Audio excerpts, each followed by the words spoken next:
होता है कि जैसे अभी कुलभूषण ने कहा कि सर हमने इसको कफ आवृतवाती क्यों नहीं कह दिया, वो है तो कंडीशन वही। क्या होता है जब हम समझना शुरू कर देते हैं धीरे धीरे चीजों को, तो लोगों को अब जैसे कफ आवृतवात को भी हम कैसे करते हैं कि अगर वो कोष्ठ में है तो अगर बहुत अच्छा अगर आपका अभ्यास है तो आप कहेंगे कि क्लेदक कफ आवृत समान वायु। ठीक है ना? क्यों? क्योंकि आपने कोष्ठ में क्या क्या देखा है कि भाई क्लेदक कफ है, समान वायु है, पाचक पित्त है, अपान वायु है और प्राणवायु है। मेटाबॉलिज्म के स्तर पर जहां पर कि कफ आवृतवात की कंडीशन आती है वहां पर हम क्लेदक क्लेदक कफ आवृत समानवात, क्लेदक कफ आवृत अपानवात, और इसी तरीके से वो इंटरमिंगल्ड करते हैं। मान लीजिए कि यही कंडीशन यदि हृदय में है तो वहां पर क्या होगा कि अवलंबक कफ आवृत व्यानवात या अवलंबक कफ आवृत साधक पित्त, क्योंकि उस पर्टिकुलर जगह पर साधक पित्त है। कोष्ठ के स्तर पर समान वायु, पाचक पित्त और क्लेदक कफ है। अगर मस्तिष्क में क्लेदक कफ की स्थिति है तो वहां पर हम ये कहेंगे कि तर्पक कफ आवृत प्राणवात। ये बात समझ पा रहे हैं आप कि नहीं समझ पा रहे हैं? जी सर। हाँ जी सर। Yes sir. ठीक है। तो इस प्रकार से क्या होता है कि हमको मूवमेंट चलानी पड़ती है। अब जैसा कि मैंने कहा था कि हम बेसिक से शुरू करते हैं, तो बेसिक ये है कि भाई दोष वैषम्य जो है वो दो प्रकार का है, या तो क्षय है या वृद्धि है। लास्ट लेक्चर में हमने क्षय के बारे में चर्चा करी, और क्योंकि हमारे पास तीन द्रव्य हैं, वात, पित्त और कफ, और हमने क्या किया कि क्षय या नष्ट आर्तव या अनार्तव की कंडीशन में वात और कफ को कल्प्रिट माना। इनमें से वात जो क्षय की कंडीशन में जो न्यूट्रिशनल डिफिशियंसी के कारण होने वाला वो वात है, यानी कि अब जो क्षय है या जो व्याधि है उसमें क्या होगा कि या तो क्षय होगा या आवरण होगा। क्षय यदि प्योर क्षय हो रहा है बिकॉज ऑफ वात, और यदि आवरण हो रहा है तो that is because of cough. और उसमें मेन कल्प्रिट जो कफ है, और वह कफ जो है वो क्या कर रहा है, वात को ऑब्स्ट्रक्ट कर रहा है। अब जो दूसरी बात आती है, मैंने आपको बताया कि भाई अब कोई हमारे पास कोई प्रोग्नो पेशेंट या लेडी पेशेंट आती है, वो ये कहती है कि डॉक्टर साहब मुझे जो है आर्तव जो है वह अधिक आता है, आवश्यकता से अधिक आता है, ब्लीडिंग टाइम भी ज्यादा है, और या वो ये कहेगी कि 3 दिन ही आता है लेकिन बहुत ही हैवी फ्लो होता है। ठीक है? तो अब मैं इसको किस स्तर पर रख के देखूं? सबसे पहले तो मुझे दोष निर्धारण करना है ना? तो ये बात अब मुझे सबसे पहले क्या करना पड़ेगा कि मुझे पित्त को रखना पड़ेगा कि भाई वात कफ आर्तव क्षय की स्थिति में न्यूट्रिशनल डिफिशियंसी को वात गवर्न कर रहा है, ऑब्स्ट्रक्शन को कफ गवर्न कर रहा है, और जो अत्यधिक आर्तव आ रहा है उसमें क्योंकि पित्त से रक्त की उत्पत्ति होती है। तेजो रसानाम सर्वेशाम मनुजानाम यदुच्यते पित्तोष्मनः सारागेन रक्ततत्त्वम् उच्यते। तो पित्त और रक्त समान धर्मी होने के कारण पित्त दोष और रक्त धातु इस प्रकार की स्थिति बनने के कारण आर्तव जो है वह अत्यधिक उत्पन्न होता है। क्या ये बात समझ में आ रही है आपको? जी सर। Yes sir. अब जो दुर्गंधता और विवरणता जो आती है that is also because of a पित्त। इतनी बात समझ में आती है आपको, है ना? विवरण, और हमने स्तन्य दोष में भी पढ़ा कि 8 प्रकार का दोष है, उसमें विवरणता और गंध जो है वो किससे रिजेंबल करता है? पित्त से रिजेंबल करता है। तो जो वर्ण चेंज हो रहा है, जो गंध आ रही है, जो फाउल स्मेल आ रही है, जो विवरणता आ रही है, that is because of a पित्त। अब सवाल ये उठता है कि आर्तव वृद्धि जब होती है तो एक तो क्या होता है कि जिस प्रकार से हमने वहां पर इस बात को कैटेगराइज किया कि वातज आर्तव, दूसरा हमने कहा क्षीण आर्तव, और तीसरा वर्ड यूज किया हमने आर्तव क्षय, और हमने उसको बहुत ही, और चौथा वर्ड यूज किया हमने नष्ट आर्तव या अनार्तव। अब वहां पर हमने आर्तव क्षय की स्थिति में हमने ये कह दिया कि भाई यहाँ पर ईस्ट्रोजन जो है वह कम है। तो जब हम ये कहते हैं कि आर्तव वृद्धि हो गई है, तो यानी कि यहाँ पर हाइपो ईस्ट्रोजेनिक सीक्रेशंस या हाइपो ईस्ट्रोजन्स की अवस्था है। ये बात आप समझ रहे हैं? Yes sir. ठीक। तो अब क्या हो रहा है कि हम उस बात को कैसे कह रहे हैं कि भाई आर्तव यदि कोई लेडी, क्योंकि अब मुझे ये भी करना पड़ेगा कि असृग्दर, असृजा योनि और आर्तव वृद्धि, जिस प्रकार से मैंने वहां पर कैटेगराइज किया था, अब मुझे इस बात को भी समझने का प्रयास करना होगा कि यदि कोई लेडी ये कहती है कि डॉक्टर साहब मुझे राइट टाइम पर आ जाती है, परंतु उन 3 दिनों में मेरा ब्लड फ्लो जो है, जो मेंस्ट्रुअल फ्लो है, उसकी मात्रा अधिक होती है, तो मैं उसको क्या रखूंगा कि मैं उसको आर्तव वृद्धि के केस के अंतर्गत रख लूंगा। अब उसके पश्चात यहां पर जब मैं आर्तव वृद्धि कहता हूं तो उसका मतलब ये है कि I have to work on pitta dosha. परंतु अगर लेडी ये कहती है कि डॉक्टर साहब मुझे इन दिनों में ब्लीडिंग एक तो 3 दिन नहीं होती, it takes more time, it takes 5 days, 7 days और मोर देन, और कभी कभी क्या होता है कि 10 या 12 दिन के बाद ही जो है वो मुझे ब्लीडिंग आ जाती है, तो इसको क्या मैं आर्तव वृद्धि मानकर इस केस को डील करने वाला हूं? तो बोले नहीं जी, इसको आपको क्या करना पड़ेगा, you have to consider it कि वो ड्यूरेशन भी लंबा ले रहा है और अधिक मात्रा में आ रहा है, तो हम इसको किस में रखेंगे? असृग दर की कंडीशन में रखेंगे। ये बात समझ रहे हैं आप? Yes sir. ठीक है। अब उसके बाद जो असृग दर है, तो असृक या प्रदर, तो प्र दर इज इक्वल टू प्र प्लस दर। प्र माने प्रकर्षण और उत्कर्षण, दर विदारणे, क्लीविंग, ब्रेकिंग और फ्लोइंग।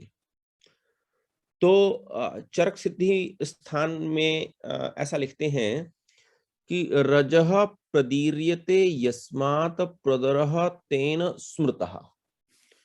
इट मीन्स कि वो ये क्या कह रहे हैं, या असरक भी रख लें कि भाई हम असरक दर कहते हैं, तो असरक माने रक्त और दर मीन्स एक्सेसिव सीक्रेशन।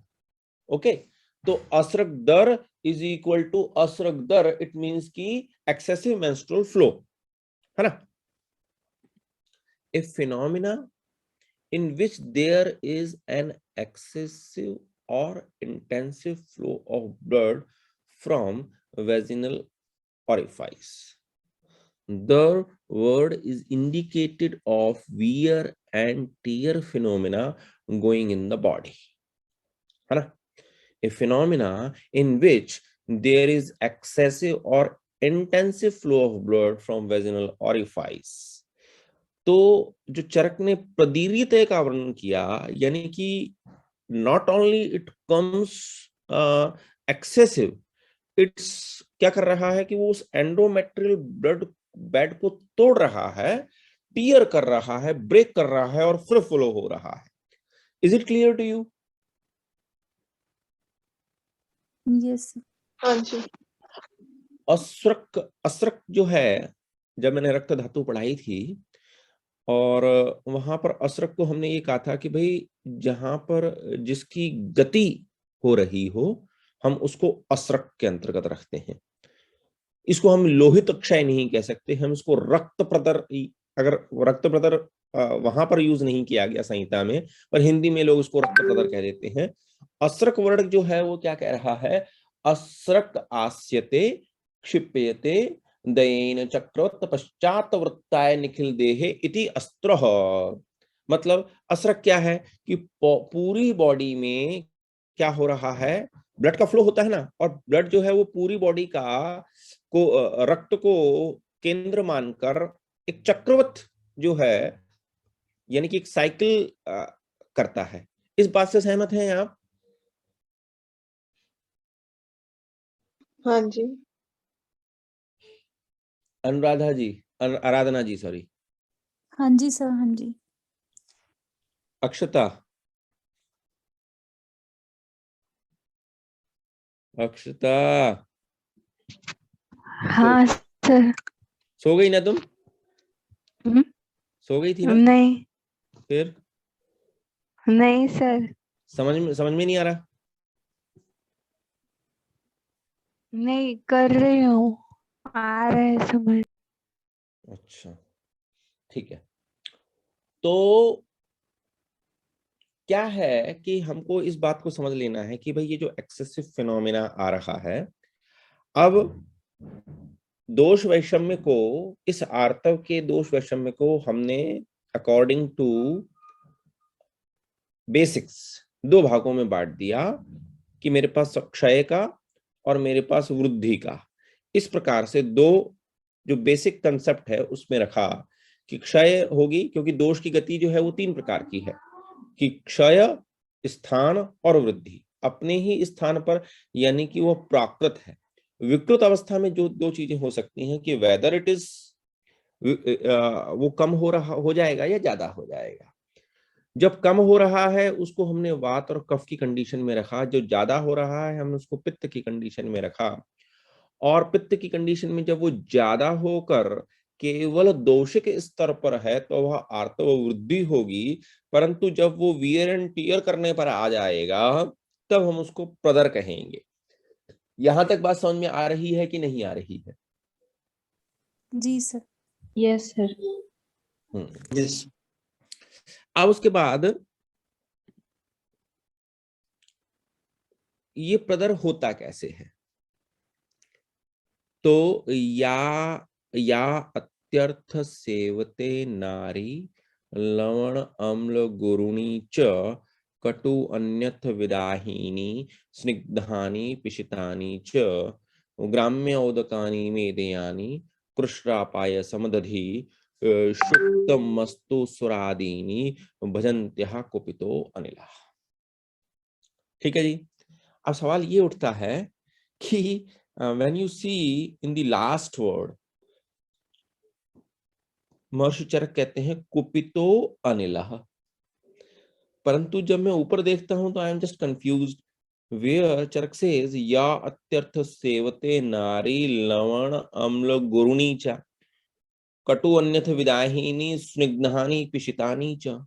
तो स्निग्ध अम्ल लवण is the vata pacifying drug. So why Maharshi or God or Bhagwan Charak saying bhajantyaha kopito anilah? It's just confusing. Lavan, Amla, Snigdha. These are the vata pacifying dravya. And in the end, what they are saying कि कुपितो अनिलहा, it means कि ultimately what is disturbs. How it happens? ग्राम्य औदकानु मेदयानि कृष्ण पायसम दधि शुक्त मस्तु सुरादीनि भजन्त्यः कुपितो अनिलः। हाँ जी। मार्ग क्या होगा कि when you use लवण, अम्ल, गुरु, कटु, विदाह, स्निग्ध dravyas, there is increase of cough and pitta, especially pitta is increases there, and this pitta disturbs the rakta dhatu, and this pitta covers the encircle the आवृत द वात। तो condition जो आती है वो क्या आती है, पित्त आवृत वात। और पित्त आवृत वात की कंडीशन में महर्षि चरक ने लिख रखा है कि असर्गदर होता है। क्या ये बात समझ में आई आपको? हाँ जी सर। ठीक है ना। क्या हुआ कि भाई कुपितो अनिलः, परंतु जब मैं ऊपर देखता हूं तो पित्त जो है वह प्रकुपित हो रहा है। एक्चुअली में असर्गदर में क्या होगा कि जो पित्त आवृत वात की कंडीशन है या रक्तजा योनि की कंडीशन है, वहां पर क्या होता है कि असर्गदर होता है। तो असर्गदर कैसे होगा कि भाई आपने जब पित्त का प्रकोप हुआ, पित्त और पित्त जो है वह अपना द्रव गुण जो है वह बढ़ाता है, और उसके साथ क्या हो जाता है कि वह पित्त और रक्त जो है वो मात्रा में बढ़ जाते हैं, और it covers the it encircle the अपान वायु और वायु and arise the condition of a पित्तावृत वात। और पित्तावृत वात जो है उसमें चरक ने लिख रखा है कि असर्गदर होता है। क्या ये बात यहां तक मैं आपको समझा पाया? हाँ जी सर। हाँ जी सर। सर एक बार जी। ये वाला एक बार बता दीजिए, पित्त से लेके वात तक सर कैसे उसने उसको कवर किया? देखिए लवण, अम्ल, है ना, कटु, विदाह, शुक्त, मस्तु, सुरा। तो अब इन सब की वजह से पित्त जो है वह एग्रेवेट हो जाता है। ये बात समझ में आ रही है आपको? हाँ जी सर। तो जब वो पित्त प्रकोप हो गया तो पित्त जो है और रक्त की समान योनि होती है। हाँ जी सर। तो पित्त का जो द्रव गुण बढ़ जाता है तो वह रक्त के साथ मिलकर जो क्वांटिटी है उसको इंक्रीज कर देता है। हाँ जी और सर। जब क्वांटिटी इंक्रीज हो गई, अतिप्रोक्त हो गया, तो उस अतिप्रोक्त ने उस मार्ग को अवरोध किया, हाँ जी सर। जिससे कंडीशन क्या उत्पन्न हो गई, पित्त आवृतवात। ठीक है तो इन दी एंड वो क्या कर रहे हैं, भजन्त्यः कुपितो अनिलः। इतनी बात समझ में आई? किसी को कोई दिक्कत? हाँ जी सर, आगे। अक्षता सॉरी। हाँ सर, समझ नहीं सर, समझ आ गई। सो अगर वहां हो ना मैं डंडा पटक के मारूंगा। कहाँ रहती हो तुम? कोल्हापुर से हो। हो, कोल्हापुर की चप्पल तो बहुत मशहूर है ना? पद्मनी कोल्हापुरी भी तुम्हारे यहाँ से है क्या? हाँ, क्या क्या पता। प्रेम रोग में थी ये हीरोइन, अगर तुमको पता नहीं हो तो। पद्मनी कोल्हापुरी को आप सब लोग जानते हैं कि नहीं जानते हैं? सर वो मुंबई से। हाँ जी सर, जानते हैं। अच्छा, अब क्या होता है कि यूजुअली हम क्या करते हैं कि भाई कोई भी जो जिसको ये लिख देते हैं, मान लीजिए कि इन्होंने लिख दिया और हमने कहा कि हाँ हाँ ऐसे होगा, परंतु क्या होता है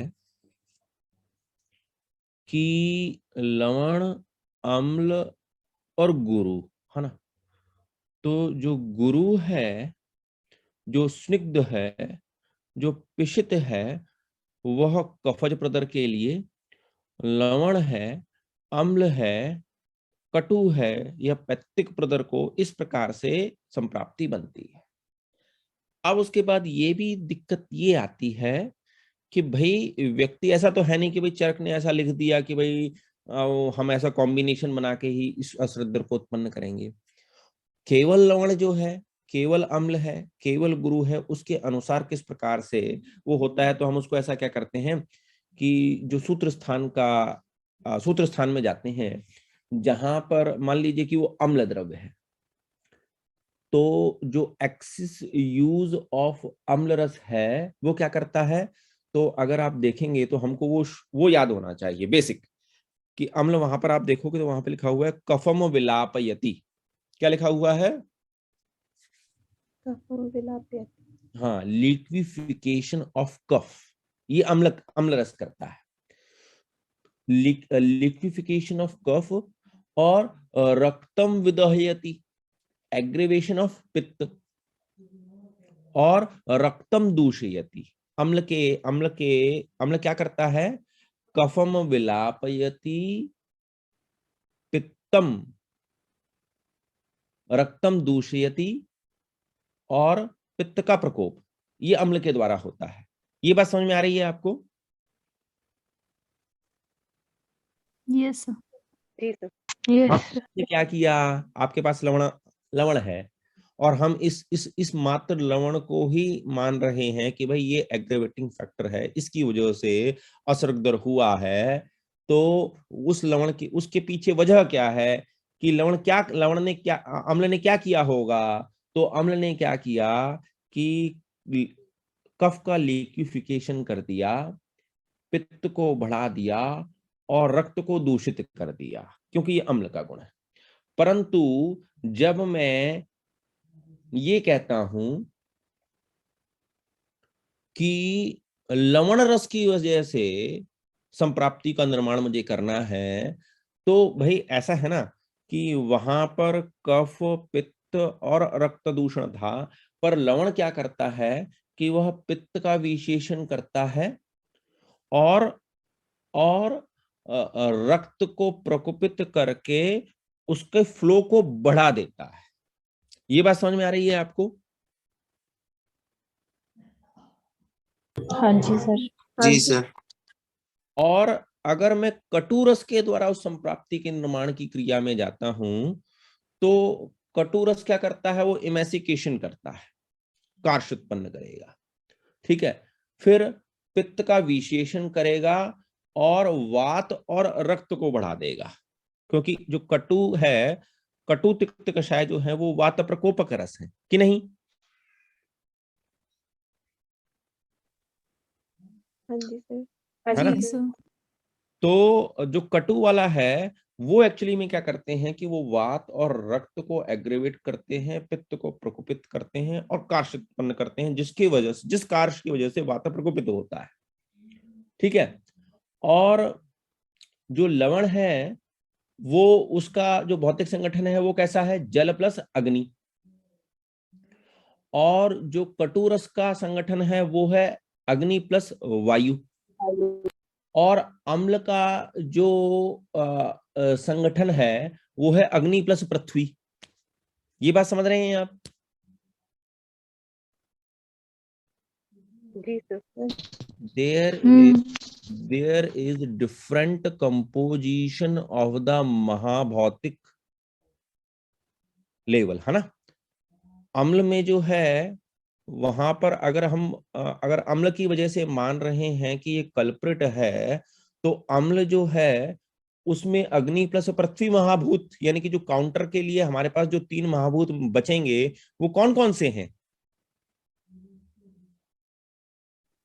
आकाश, वायु, जल। है ना।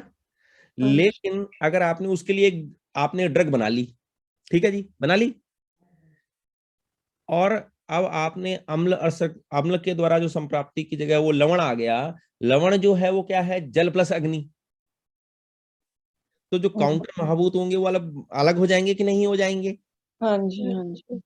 और जब कटु आएगा तब वहां पर क्या है कि जो अग्नि प्लस वायु, यानी अब काउंटर महाभूत फिर बदल गए। क्या मतलब ये बात समझ पा रहे हैं आप कि नहीं समझ पा रहे हैं? हाँ जी, हाँ जी, हाँ जी सर। है ना। तो इट्स नॉट इजी कि व्हेन यू आर सेइंग कि अरे नहीं आपने लवण अम्ल गुरु नहीं चाहा, कटु विधा ही नहीं चाहा, आपने याद कर लिया वो काम बन गया। अब यहां पर गुरु भी है और स्निग्ध भी है। तो गुरु एंड स्निग्ध substance resulting in vitiation of कफ विद रक्त धातु, यानी कि ये जो कफ है यहाँ पर